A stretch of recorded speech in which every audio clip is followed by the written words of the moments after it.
গাজীপুরের শ্রীপুরে বিভিন্ন মামলায় অভিযুক্ত 40 আসামিকে গ্রেফতার করেছে পুলিশ। হত্যা, মাদক, মানব পাচার সহ নানা অপরাধে জড়িতদের গ্রেফতার করা হয়েছে শনিবার দিনব্যাপী এই অভিযানে। বিস্তারিত থাকছে নিজস্ব প্রতিনিধির প্রতিবেদনে। গাজীপুরের শ্রীপুর উপজেলায় শনিবার দিনব্যাপী বিশেষ অভিযান চালিয়ে একযোগে 40 জন আসামিকে গ্রেফতার করে পুলিশ। রোববার সকালে তাদের আদালতের মাধ্যমে জেল হাজতে পাঠানো হয়। শ্রীপুর থানা সূত্রে জানা গেছে, গ্রেফতারকৃতদের মধ্যে হত্যা মামলার 2 জন, মাদক মামলার 3 জন, বন মামলার 11 জন, রিসোর্ট সংক্রান্ত মামলার 15 জন, রাজনৈতিক মামলার 2 জন, মানব পাচারের 4 জন এবং আধার সেকশনের আরও 2 জন রয়েছে।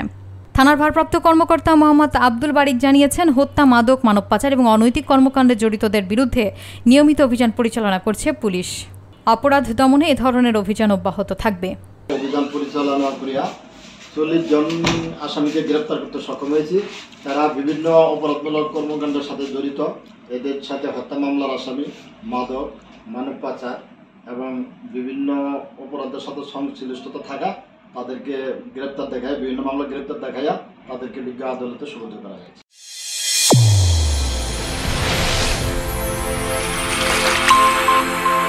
চ্যানেল A1 হৃদয়ের স্পন্দন।